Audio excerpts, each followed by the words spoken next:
Breathing in diesel exhaust fumes is like walking into a fire without a mask. Over time, those toxins lead to cancer. Protect yourself with MagneGrip, the easiest, most reliable exhaust removal system that features a true 100% seal to eliminate diesel exhaust fumes. To get free grant assistance, visit MagneGrip.com. Welcome to 5 After Midnight. It's a new show where we talk about the things the way you would around a sleep-deprived kitchen table. When you've run 5 or more calls after midnight, your brain feels half gone, and you and your crew have absolutely no filter. Just pure honesty. The goal of this series is to kick around the small things that really aren't so small and have a big impact in the way our firehouses function. My name is Stephanie. I'm genuinely not an expert at anything. I'm just here to ask the sometimes awkward questions. Enjoy. Come too far, don't let this slip away. Fade out like they said we would. Well, good morning. I am on this morning with Matt, no last name, from Worst Responders. If you recognize that, it is I won't even say social media page. I'm just going to say social media movement that you will find mostly on Instagram, where you guys come out with memes and videos and just this collective message of everything that is falling apart and going wrong in the fire service. So, Matt, welcome to the show. Thanks for having me on. Happy to be here. You sound it right now. Sounded a little sleep deprived. Sounded a little tired. Aren't we all? Yeah. Well, Matt, we're just going to start from the very beginning. How did we land here? How did you start in the fire service? And then we'll just go down that whole rabbit hole. Yeah, so always wanted to be a firefighter as a kid, you know. I think there's like 5 options you have as a little boy or a little girl, you know. Astronaut, race car driver, firefighter, right? And mine was firefighter. And I never really outgrew it. And I did 2 summers on wildland.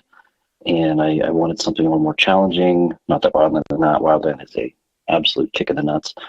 And so I joined the Army. I was a combat medic, went to Afghanistan, came back, did a few more years in, got out, thought about the fire service. I was like, I just kind of want to see what else is out there. And I did the different odd jobs and worked in the, firearms and trauma medical training spaces, and was bouncing at bars and just kind of dicking around at college, and somehow fell into a white collar type job, and spent 3 years in DC, got a lot of travel, and got to do some pretty cool stuff, to help veterans and whatnot. And I still kind of had that itch that I wanted to scratch, and I started this company. Didn't work, but the failure was like super, super valuable, teaching me a lot about business. And then one of my buddies, we met through the employer at the time, the training company, and we just kind of clicked, and we both knew we wanted to do some kind of business thing, but we didn't have any formal plan or whatever. And he wanted to build his medical time to go contract, because he was like an infantry marine, and I wanted to get on the fire department. And so we were like, well, it's the easiest way to get the most amount of time off with some job stability. And I was like, let's just go get on the AMBOs. And so, it's like 20 days off a month. So yeah, cool. So we do that. And it was like very much like a Step Brothers movie on the hiring process, like him and I going through like the new hiring thing together and just being clowns the whole time. And we were working there for a few weeks and just chatting with all the other EMTs, medics, just meeting so many awesome people. And we were, we'd bring up contract work or this or that, or, hey man, like, what do you do with your 20 days off a month? Like, oh, I pick up overtime. And it kind of really planted this bug in our head. And so over the next few months, when I would just, maybe the first month we were working, him and I would just send silly memes that we made back and forth about our experiences. And I made one, and he's like, man, you should send that to like one of the pages. So I sent it to one of the pages, like the EMS meme pages at the time. This was like December of 2018 that we did that. And they reposted it, and it blew up, and we're like, we both have dabbled in marketing and business, and, he social media consulting, and we're like, We're not too bad at like, this. I was like, maybe we give this a shot. And he came up with the name, and it was like, all right, let's roll with it and see where it goes. And so flash forward, that was January 2019 that we started it. 9 months in, we started the job board because we kept talking about contract work and got so many questions about that. And the belief at the time was you need to be a special operations medic in order to get a contract job. It's like, my dude, there's cruise ships need EMTs too, So we were like, let's just tell people about it. And then it was, let's start finding the jobs on these obscure sites and hitting up these companies and hitting up recruiters. And flash forward, this little meme page evolved into this whole thing, and we're enjoying it. So it's been pretty cool. Something that you appear to be very passionate about, on both in personal conversation between the two of us and on the meme page, is the concept of treating the fire service like the military, 4 years and out. Talk to me about that, because that's something that goes very counterintuitive to the concept of the senior man, to the rank structure, to everything that is the fire service. Yeah. I think this is all very state dependent, city dependent, individual dependent, and context matters. But I think the fire service attracts a particular type of person, generally, a little bit of adrenaline junkie. They kind of thrive in chaos. They get bored easily, and they want a job that, there's something new every day. And, about 4 or 5 years of that, pretty much seen a good amount depending on your call volume. But, not all departments are created equal.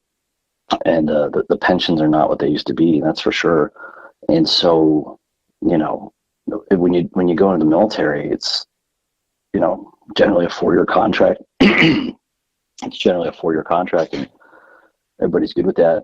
But if you go into the fire service and you say, yeah, I always want to do this job, and I don't know how long I'll be here, but if you say anything other than I'm gonna retire out of this place, it's kind of like, taboo.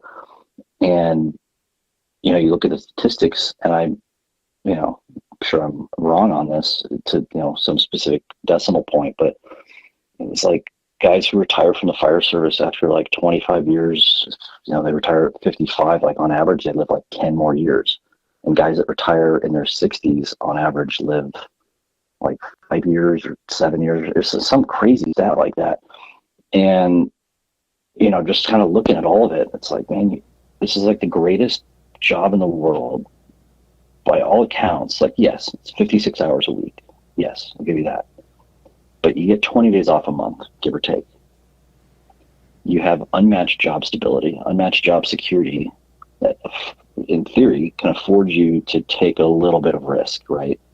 And the crazy thing to me is how many guys and gals on the job are like in a job where their job description is like chasing bad guys with guns, or going into burning buildings, or, doing very risky things. And then when you talk about like, why don't you start a business? Like, it's too much risk. And you're like, that's kind of crazy. But yeah, I think public safety as a whole, and especially the fire service, definitely more on the PD side, but the fire service, 10 years ago, you'd have, some of these big cities would have 5,000 to 10,000 people applying. And flash forward, the big city out here on the West Coast that we're with, they had like 600 people apply. And I think in 2015, there was like 10,000 people that applied. Same job. And, I think there's a plethora of opportunity within the fire service if that's what you want to do. But being kind of chained to it for 20, 25 years, I was surprised at how many guys I met on the job were not really that happy, and they just couldn't afford to quit, right? Because they're too far in but they're still too far away from their pension, and they're 60, 70, 80K a year. And, you know, it's like, where else can you get 60, 70, 80K a year with a high school diploma and an EMT cert and still be home for your family and have 20s off a month and, you know, all of that. So it again, it's like, it's the greatest job, one of the greatest jobs I've ever had. And I think that just depending on the department, the culture, the call volume, the administration, the city, you know, two neighboring departments that literally touch each other can have entirely different cultures and collective happiness purely based on those things. So completely different atmosphere. Yeah. It's funny that you bring up the statistics of the numbers of people applying. I mean, you were practically fist fighting people to get on the job where I am when I came in, and we are struggling, and it's not just us. I'm not throwing my own place under the bus, throwing everybody under the bus. Everybody, everywhere. Have you ever heard of departments giving sign-on bonuses for guys and gals that had their medic? Yeah. Like that was unheard of 10 years ago, 15 years ago. I got that when I came on, but we won't go into that. But yeah, now everybody's doing it. We were advanced, and that was one of the reasons everybody wanted to come to us, as we were doing bonuses. And yeah, now it's average, and we're still not able to pull people in the fire There's departments service in Texas that are like paying for relocation expenses. Well, so, I mean, obviously in the fire service, we all like to bitch and moan. Problem solving, right? So is it that all these kids coming in have maybe had a neighbor whose dad was a fireman and just seen them physically disintegrate throughout their childhood? You know, by the time they hit high school, dad's limping home off the job and dad's tired all the time. And then dad potentially gets cancer or liver disease or heart disease or whatever and passes away at a young age. Is it that career firemen became more prevalent when the new generation were kids, so they got to actually see probably what happened to career firemen? I'm sure that's plays a big part of it, you know. And there's third, I want to say there's maybe even a few fourth generation out here now, but you know, we're in on the Western U.S., you know, and back East Coast, like fourth, fifth, sixth generation firemen are not uncommon, you know, for that to be the family trade. Right. And you see it out here, but for how many kids I knew who had dads that were firefighters growing up, like only one or two of them got on. And I think, you know, we grew up and they saw that. My dad worked, you know, his butt off at, you know, some pretty big companies. And what I saw was a few years before he was eligible, like 2 years before he was eligible for retirement and his pension, they did all these mass layoffs, and they just conveniently grouped all the people that were close to that pension, and away they went. And so I saw the result of, you know, the one-way loyalty, and how, you know, I was like, okay, well, I'm definitely not, like, that sucks. Like, that's not going to happen to me. And he was prepared, he was smart, and he was very frugal and, you know, intelligent with saving growing up. So, you know, we were okay. But I mean, I was in Afghanistan when I was calling home, and it was like, hey, Dad, like, why are you always home when I call now? You know, well, we don't want you to stress, but this is what happened. Mm-hmm. And I have another, you know, the flip side of this is I have a really great friend on the fire department, and his parents started their own business. And he's like, I remember Christmases were like, we didn't have presents as kids because they were like, we have to pay our family, you know, we have to pay our employees so they can have Christmas. And so his draw to the fire service was that, like, that financial stability and security. And he's climbed the ladder, and he's like crushing it. He's like, you know, great firefighter, he's a great human. And you know, like I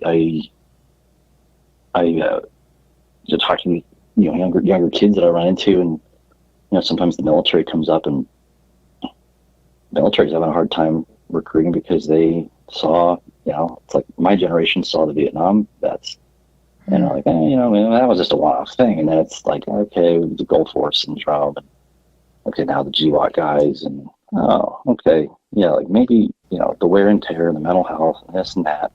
And so I think a lot of kids, I think every generation is smarter than the last. Like, these kids grew up with the internet at their fingertips, and if they have a little bit of that TISM and ADHD that you and I do, all they're going to do is read about things they find interesting, from the start. And so, well, they're going to research the hell out of anything that they're going to get into. Yeah. My niece is 18, 19 now. And she's like knocking out her prereqs. She's like 18, knocking out her prereqs, going directly to a 2-year RN program, and then she's going to a contract, like travel nurse contract, like 21. She's smarter than both of us. Well, it's that generation's aware of it. And they know about it. They look into it. My generation, all the people I knew that were like, I'm going to go to nursing school. They were told that if you don't have a BSN and a 4-year degree, you're not going to get a job. And like, flash forward, it's like, you're going to get more money, better taken care of, more travel, and more time off doing the travel thing, which might only require that 2 years food.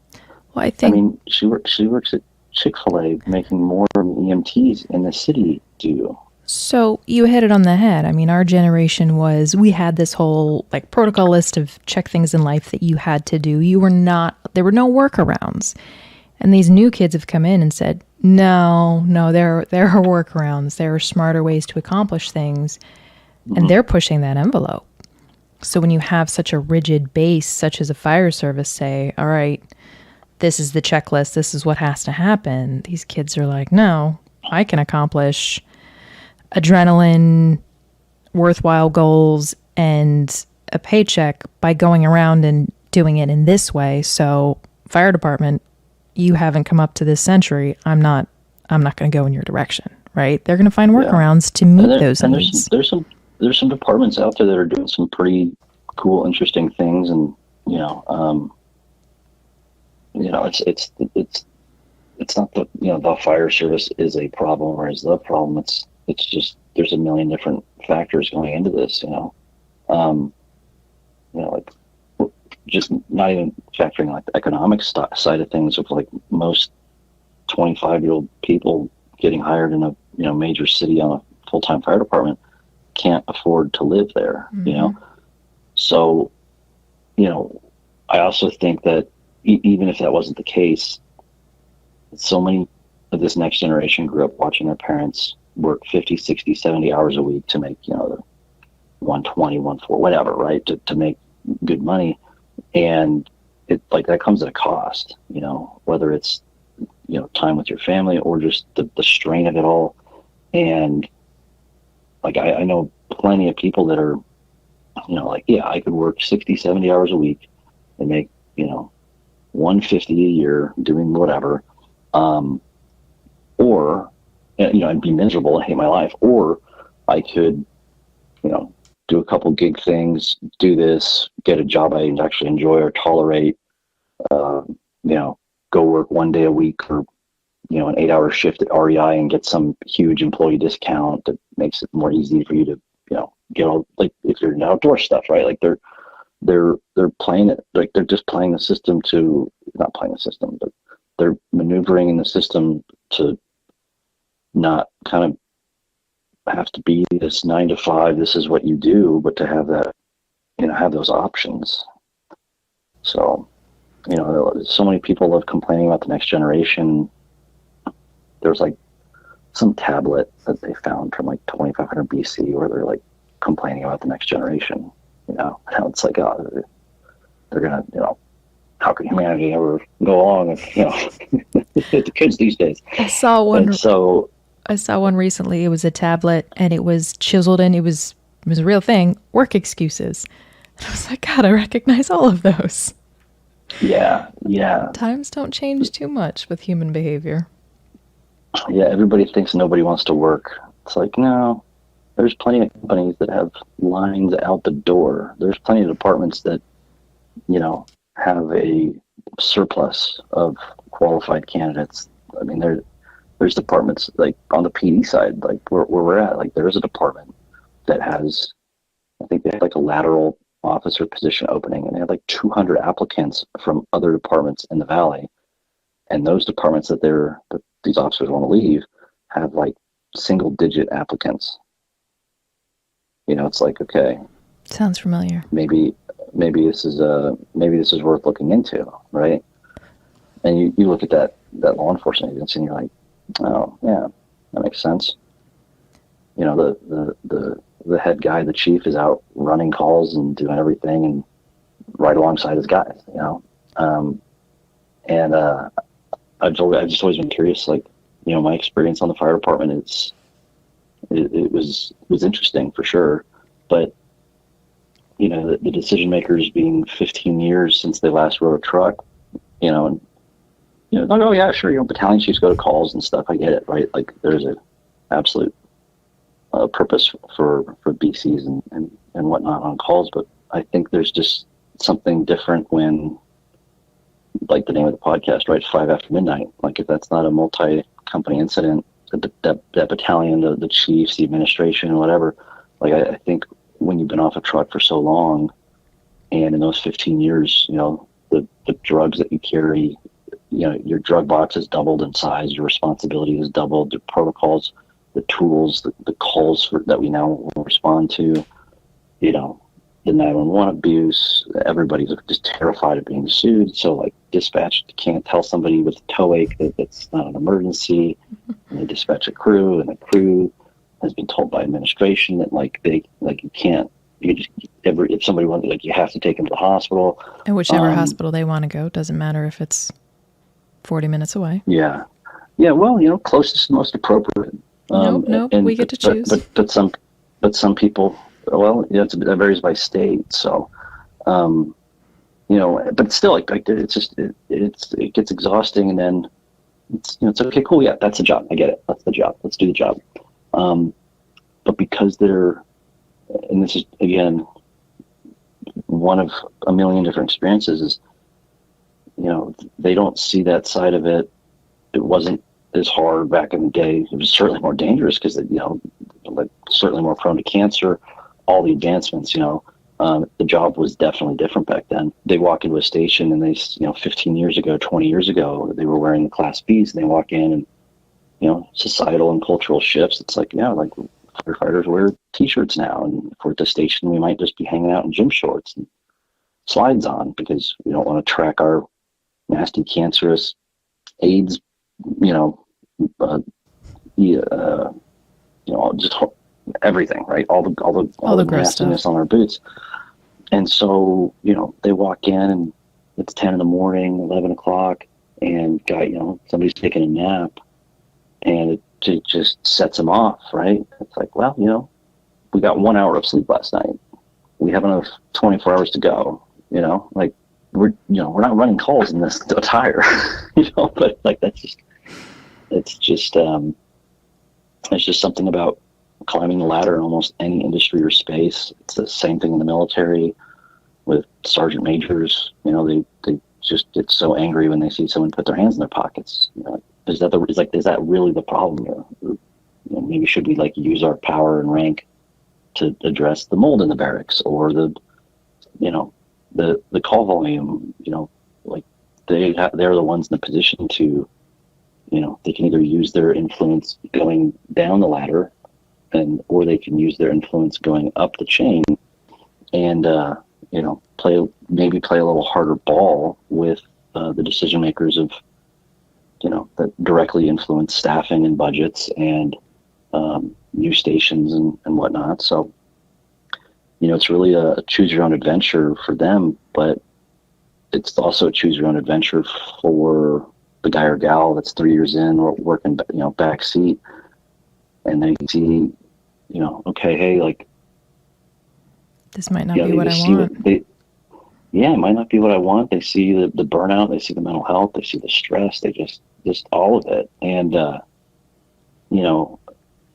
and I'm only speaking for myself on this, and people are like, what was it like, the traumatic calls? It's like, no, like, I signed up for those, like, I signed up for like the traumas and the shootings and the stabbings and the car accidents and the codes and the fire and all that, right? Like, I didn't sign up for like the infighting and the drama and the politics and the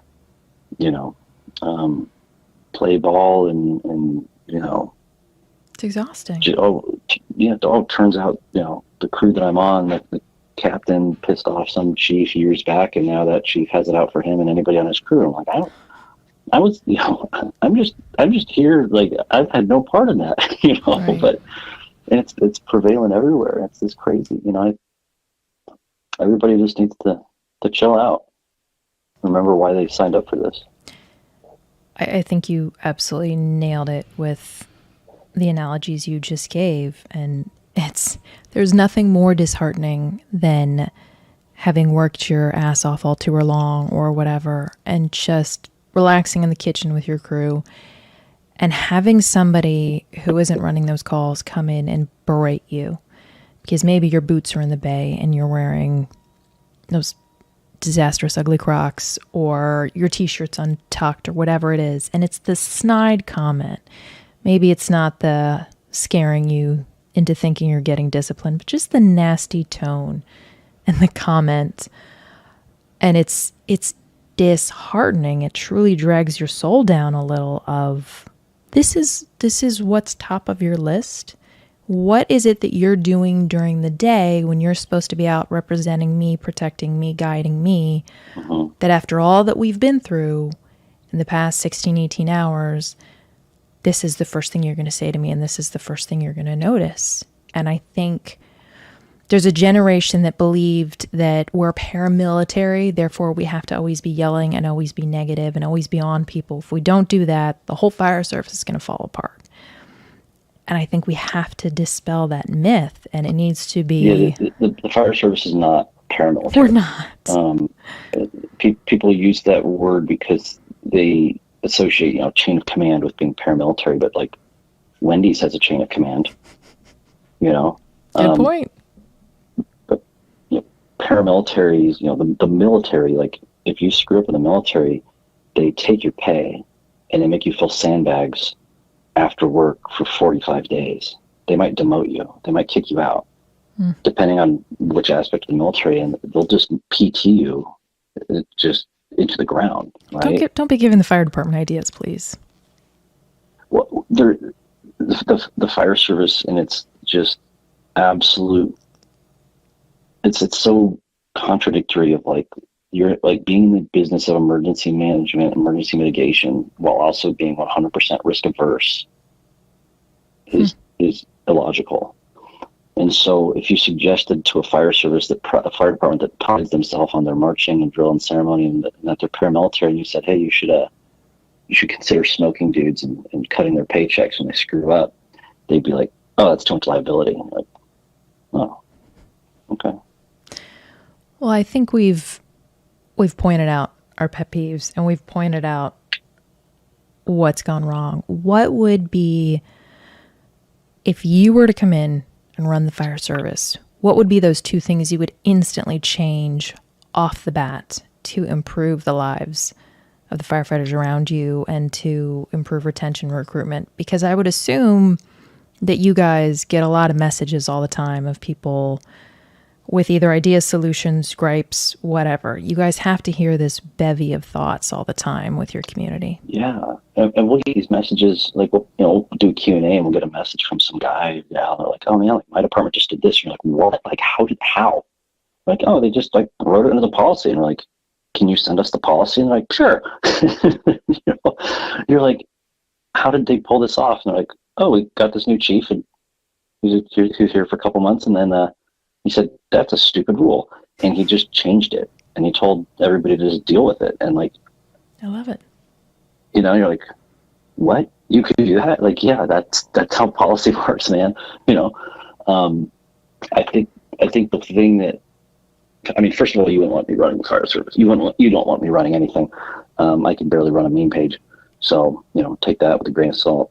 But I think what should be done is, you know, a lot of departments do like shift bids every so often. Some departments don't, you know, but a lot of departments around here are starting to do this, you know, every 2 or 3 years. Like they have a department-wide rebid. And what's interesting is, you know, the battalion chiefs will be like, okay, hey, like these are the battalion chiefs on this shift, and you'll see like the guys, like the most respected guys, right?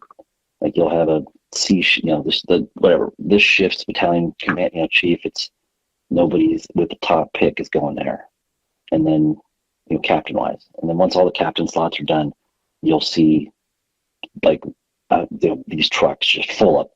Like everybody wants that one. Like guys are brokering, trading. Like hey, like how can we, whatever. And then you'll see that like there's some shifts and trucks and captains where the only like that crew is comprised of people that had the lowest seniority to bid it, because nobody that's been around longer wanted to be there with those crews. So, I think, I like the whole evidence-based medicine approach that the military takes to medicine. And I think if you are, in the fire service in a decision-making capacity, I think it would benefit you to look at which trucks and which crews and which shifts and which BCs people want to go work for, and find the common themes in those crews and captains and leaders, and maybe just ask people like, hey, why does everyone work? Like, why does everybody love working with Bob? Study what's working. Well, Captain Bob is always happy, and even when he's complaining, he's making sure everybody else is happy. He's having fun, and he doesn't put up with BS or, I don't know. Maybe he brings donuts every morning. I don't know. I don't know what the solution is, but I definitely think that there are shifts that people will work, or they get roved to a different station or whatever, and they're like, oh man, I gotta get roved, and then they're like, oh, like that was such a great time. We got our asses kicked on calls, but we had a blast the whole time. And there were, that like that's something special, There are crews that have the seniority to like for the last 12 years, like it's the same crew. They jive and click so well. And, like, well, what makes that happen? Let's go talk, like, let's sit down and like really talk with the captain, talk with the BC. Like, why does everybody want to come work for you? And they'll probably tell you, I don't know. And you ask, okay, well, like, what are your like opinions and leadership philosophy and like that's the juice, like that's the info, that's the juicy info. Well, it's funny because your eval is done by your officer, and then your officer's eval is done by a battalion chief who's just going to be grading them off of what they see on calls. So for the officer position, there is nobody truly giving them any kind of feedback other than how you performed on a fire or a big incident. There's nobody saying, this is what's amazing about this officer. This is what sucks about this officer. This is how this person needs to change. The lieutenant and the captain spot. I certainly, we would always, like, after, even medical calls, fires, everything, like the crews I was with for the most part, we would say like, hey, how could we have done that better? Or, hey man, that was pretty slick. Like, why did you, or even like some regional training that we got, we got to go to training. Like I had plenty of like tons of captains that and other captains from other departments that were like, hey, like why did you set the thing up that way? And I was like, oh, because X, Y, and Z. And I'm like, that's pretty slick, and there's feedback, or hey man, like I noticed you kind of struggled with this, like what's up with that?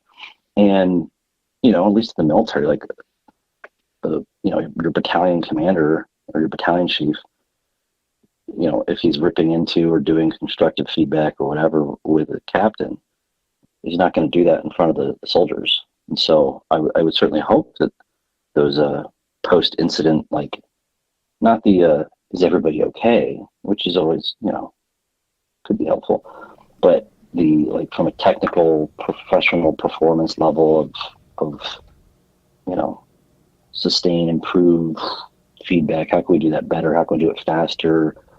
How do you guys feel about, let's go grab lunch, let's go find a parking lot, and like let's practice that, like, hose load, pulling that in this weird configuration in a weird position. And everyone's like, yeah, let's do it. Oh, that's happening. But my point is, when it comes to, there are those things that just make an officer great as a shift supervisor. Like you said earlier, the guy who always comes in happy even when he's bitching. And there's no system in place for those guys and gals to get feedback on that level of stuff. And that's the stuff that makes or breaks a shift. I think like a lot of courses in the military do a peer review system, and it's it's anonymous. And if enough people say you're a scumbag, then you get peered out. And there's a running joke in business. It's a theory called basically it's like you're promoted to your level of incompetence, right? And I think some of the best battalion chiefs and folks I've worked with were people where it's like the longer you got to know them, you're like, dude, how did you become a battalion chief? Like, how did you slip through the cracks, And they're like, I don't know, dude. Like I took the test and X, Y, and Z happened, and like I was able to get in or whatever, right? I think there's, at a certain point in your career, it's like, are you still looking at the job as the job, or are you looking towards the light at the end of the tunnel of career progression, climb the ladder, max the pension, maximize, which you got to do both, right? But there's plenty of firefighters that one day just stopped being firefighters and they became politicians and bureaucrats. They just happen to work in the fire service and administration. And I think that's not a fixable thing. Like it's human nature. So I think there's definitely solutions to help, but there's departments where the fire chiefs have literally no say, right? They have a just insane city manager or insane, public safety director, whatever the guy, whatever the role is called. And they, and the downside, at least out here, is once you promote past captain, you don't have that union protection anymore. And so, you take a BC spot or a deputy chief or assistant chief or whatever, and if you're not vested in the pension system and you don't have union protection anymore, and you can just be fired for bucking the system, makes you less likely to. You're very by the system, whether intended or not.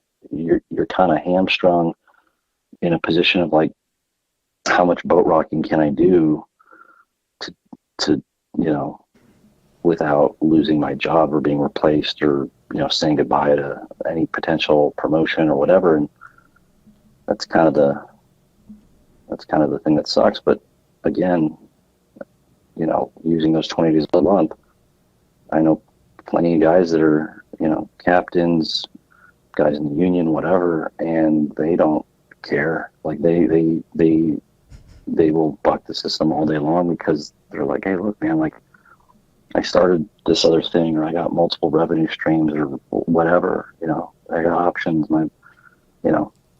I spent 6 years working unlimited overtime so my wife could go to PA school, so our family's okay. So I'm going to come in and do it how it's supposed to be done. If they, give me the boot over it, fine.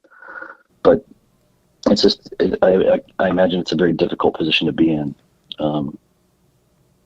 If you're basically that vulnerable and you have a city manager, mayor, public safety director, whatever, that doesn't really like what you're trying to do.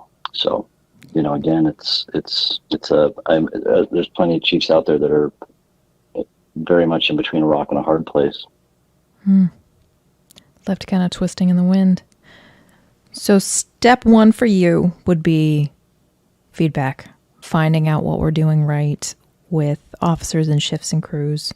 What's step two in Matt's magical fire department? Implementing the feedback. Feedback's great, but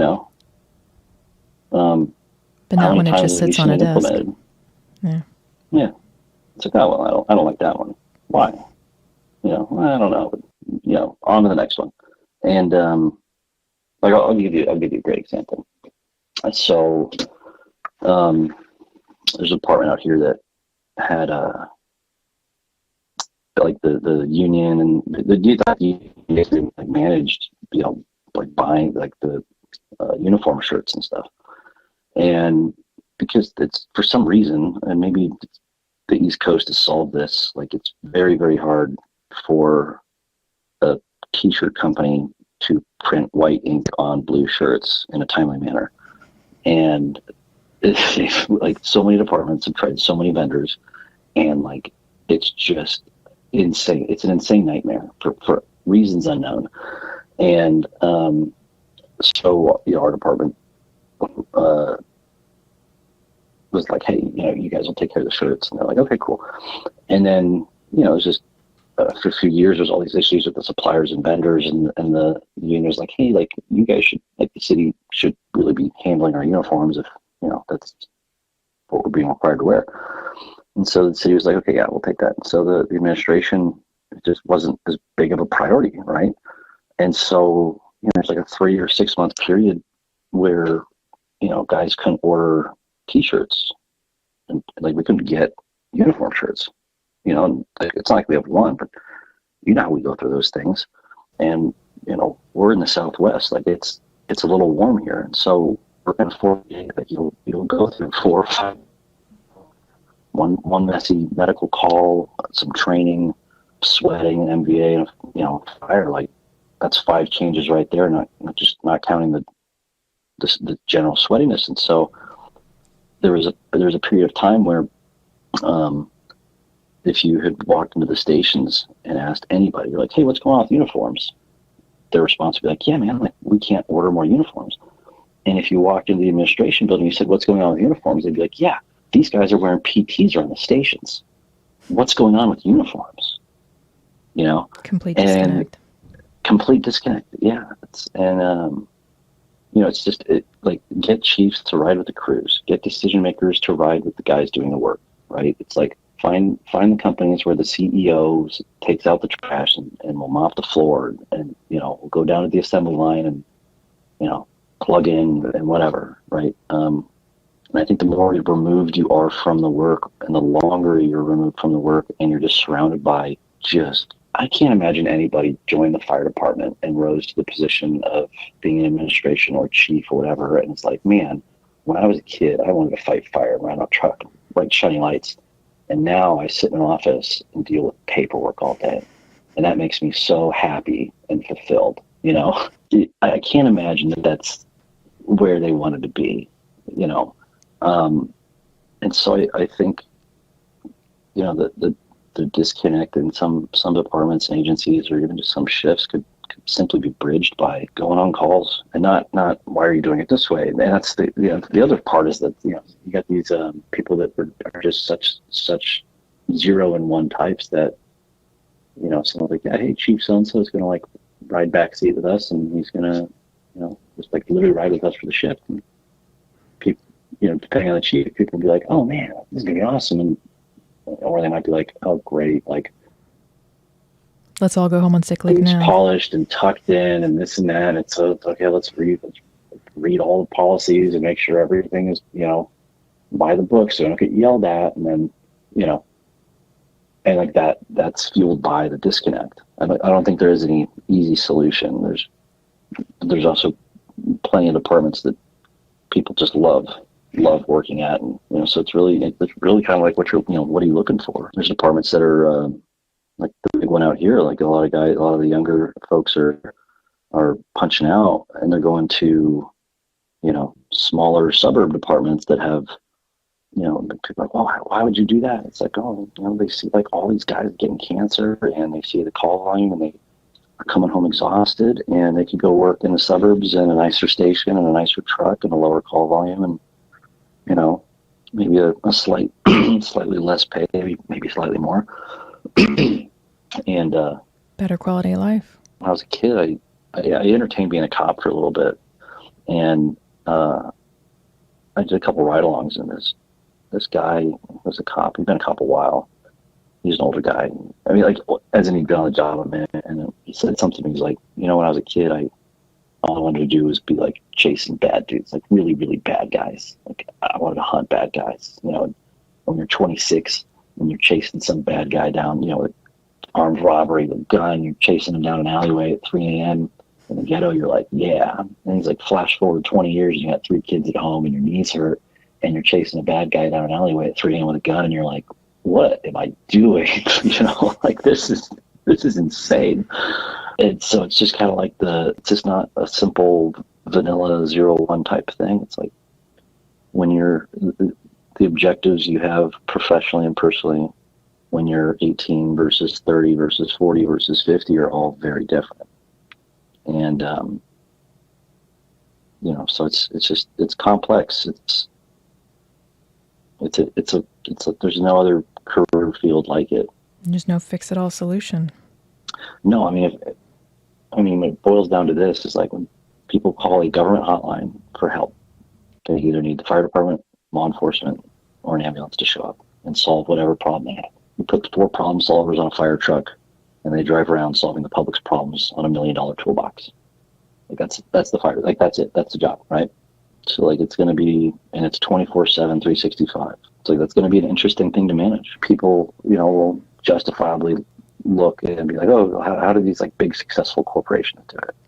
And they'll do it in a way that works for them. And some of these big corporations are like, oh, how do the high performers, high performance organizations do it? And they'll look at like Navy SEALs or special operations, and they'll kind of think that they should be emulating these other organizations that perform at a high level. But the problem is, like, Navy SEALs are not profit driven; they're mission driven.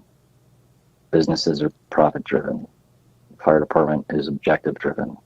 Like the way you go about solving problems is going to be entirely different.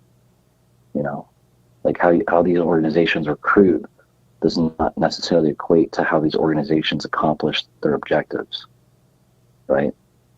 Usually how they accomplish their objectives is like innovation and risk taking and, all these other things that have nothing to do with hiring or whatever, so it's like context is so important. I think the fire service could just accept it like they are a unique career field, and the same way with law enforcement and EMS and all of that, and what works in other industries doesn't necessarily work in the fire service, because like in the military, you might be in the same unit with a 3 years max, right?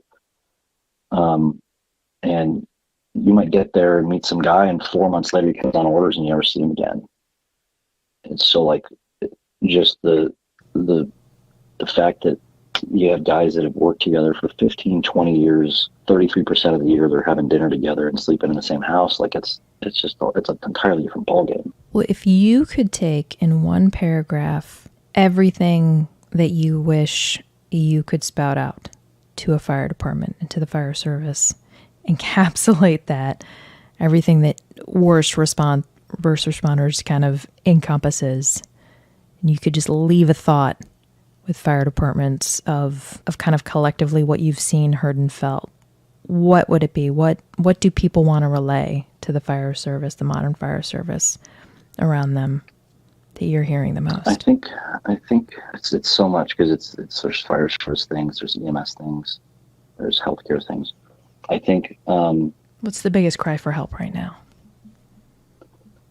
Everyone's hurting, everyone's broke, everyone's drained out, everyone's burnt out. And I think good leadership.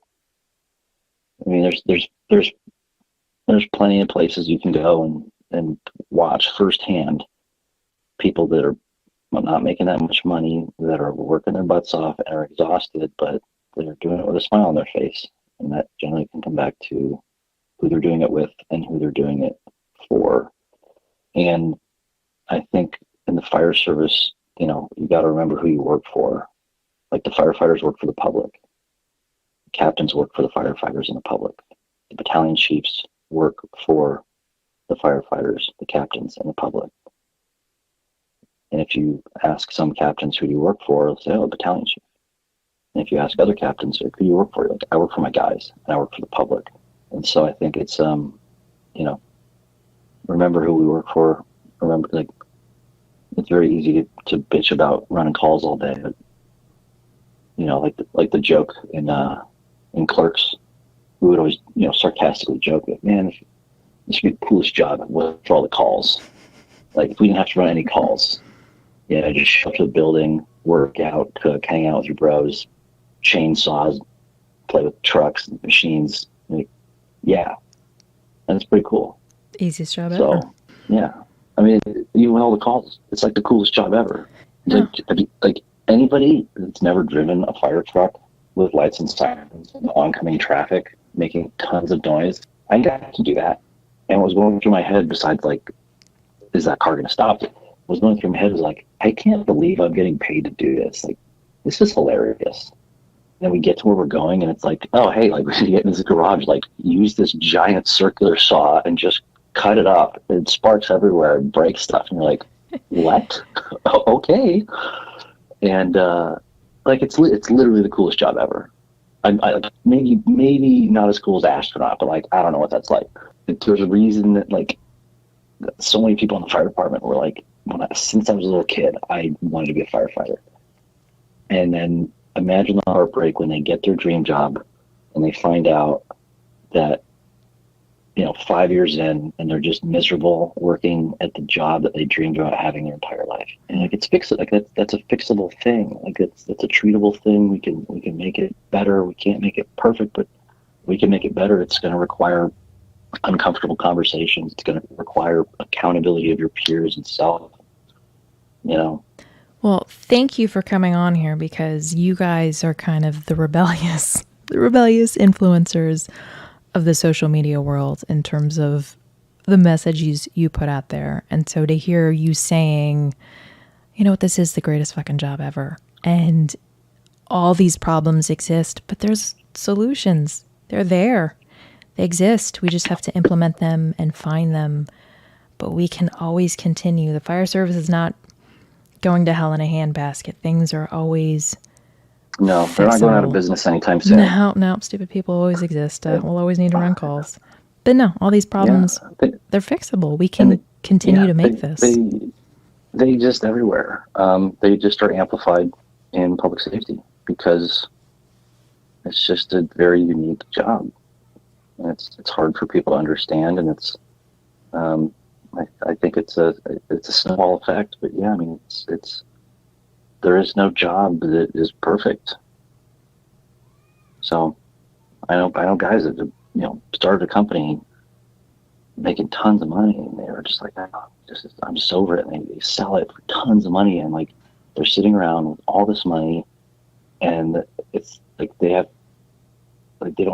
feel like they don't have a purpose or a meaning or whatever. And I know it's very like boo-hoo, but it's like whatever dreams you have, if all of them come true, like what do you have to work for, right? Yeah, like fire department, being a firefighter, a full-time firefighter, coolest job on the planet. Just like remember that, whether you're a boot or a pro or a chief, just like you can make it the coolest job on the planet. The higher up you go, and the further away you are from the truck, you have even more ability to make it the coolest job and the coolest department and the coolest shift.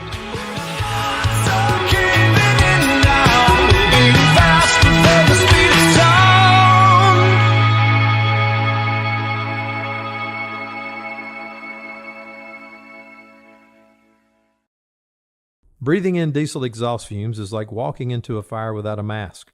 Over time, those toxins lead to cancer. Protect yourself with MagneGrip, the easiest, most reliable exhaust removal system that features a true 100% seal to eliminate diesel exhaust fumes. To get free grant assistance, visit MagneGrip.com.